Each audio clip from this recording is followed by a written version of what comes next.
안녕하십니까. 내과 전문의 김병재입니다.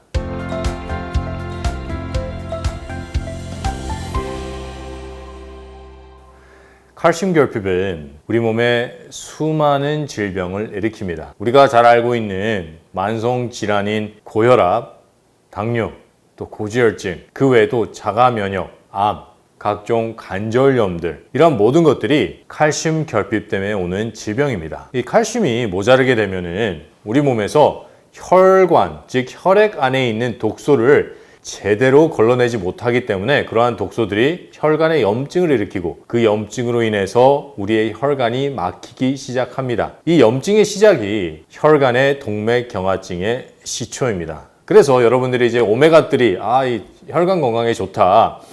그 이유가 이 오메가3가 우리가 음식으로 섭취하는 오메가3가 바로 우리의 혈관의 염증을 치료하는 면역 시스템을 강화시키기 때문입니다. 하지만 여러 연구 결과에 의하면 우리가 오메가3를 정제로 먹을 때에는 우리 몸에 얻는 이익보다는 훨씬 더 심각한 부작용이 있기 때문에 오메가3 정제를 먹지 않는 것이 좋습니다. 세계에서 가장 좋은 병원 중에 하나인 클리블랜드 클리닉이 있습니다. 이 클리블랜드 클리닉에 가면은 칼슘 정제를 가지고 연구를 해봤더니 아무런 효과가 없었고 오히려 심각한 오메가3의 부작용 때문에 이 연구가 조기 종료됐습니다. 우리가 여기서 볼 수 있듯이 우리의 혈관의 건강은 아주 중요하지만은 그 건강을 지키기 위해서 우리가 어떠한 정제를 먹을 때는 우리 몸에 좋은 영양보다는 안 좋은 영향을 끼칠 수 있다는 것을 알게 됩니다. 우리가 혈관 건강을 잘 지키려면은 오메가3를 음식으로 섭취하는 것도 중요하지만 다시 한번 근본적인 원인을 돌아볼 필요가 있습니다. 그 근본적인 원인은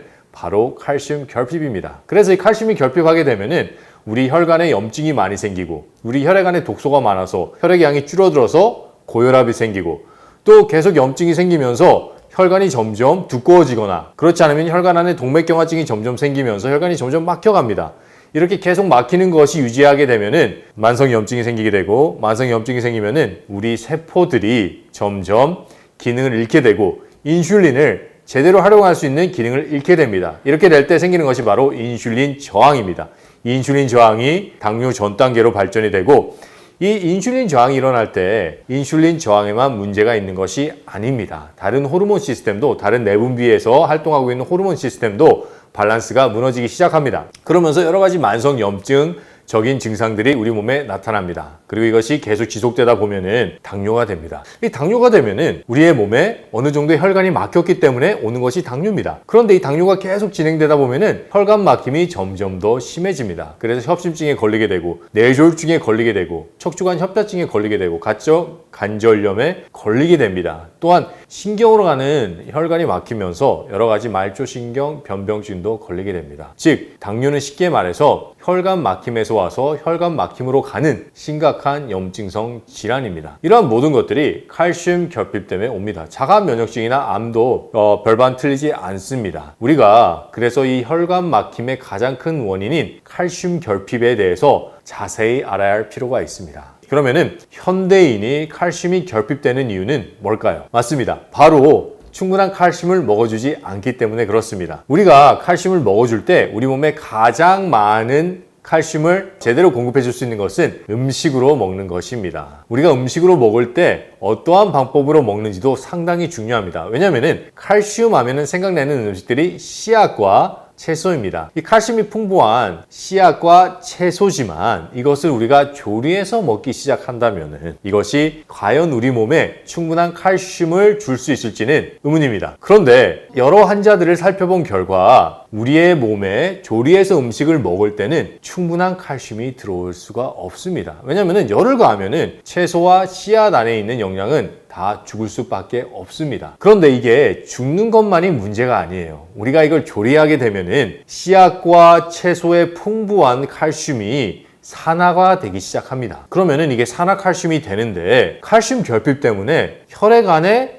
염증이 더 심해져요. 더 심해지는데 그것만이 문제가 아니라 우리가 이걸 조리하기 시작하면은 칼슘이 산화칼슘이 돼서 우리의 혈관을 직접적으로 막는 매개체로 쓰이기도 합니다. 그래서 여러 환자들을 보다 보면은 평생 채식을 했는데 당뇨에 걸리고 평생 채식을 했는데 고지혈증에 걸리고 내가 채식을 정말 열심히 했는데 암에 걸려서 너무 억울하다라는 분들을 보게 됩니다. 이러한 분들의 공통점은 하식이 위주인 채식을 하셨기 때문입니다. 이렇게 하식이 위주인 채식을 하셨을 때 정말 우리 몸에 들어와서 살아있는 칼슘으로 살아야 될 이 칼슘이 그러지 못하고 산화칼슘으로 인해서 우리의 혈관을 막는 역할을 합니다. 우리가 여러 가지 연구를 살펴보면은 이것을 정확하게 추론할 수가 있습니다. 요즘에는 이 칼슘 정제에 대한 여러 가지 연구가 쏟아져 나옵니다. 이 칼슘 정제의 부작용에 대해서 알리는 좋은 연구들인데요. 이 연구들을 보면은 칼슘을 많이 섭취할 시에 혈관이 점점 막히는 것을 발견할 수 있습니다. 그래서 대사증후군의 위험이 올라가고 협심증의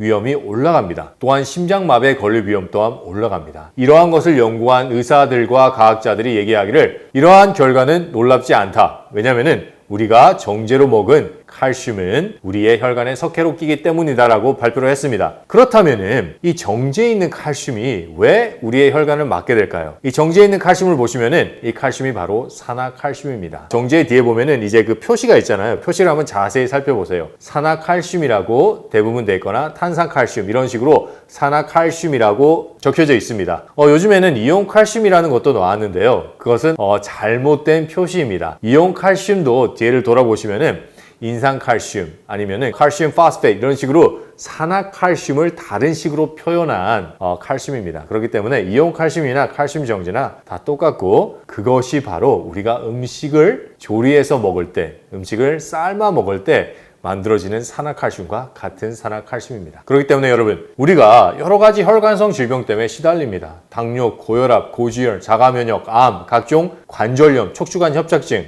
여러 가지의 뇌신경 변병들 이러한 모든 것들은 혈관성 질병입니다. 이러한 질병에서 벗어나고자 할 때는 우리가 생채소와 생씨앗을 아주 대량으로 먹어줄 필요가 있습니다. 이렇게 될 때 우리의 몸에 필요했던 칼슘 결핍도 채워지지만은 더 이상 우리 몸에 우리의 혈관에 피해를 주는 칼슘을 먹지 않기 때문에 그렇습니다. 여러분 살아있는 칼슘은 우리의 건강을 회복하는 데 필수입니다. 그리고 이 살아있는 칼슘은 생채소와 생씨앗을 대량으로 먹어주는 방법입니다. 감사합니다.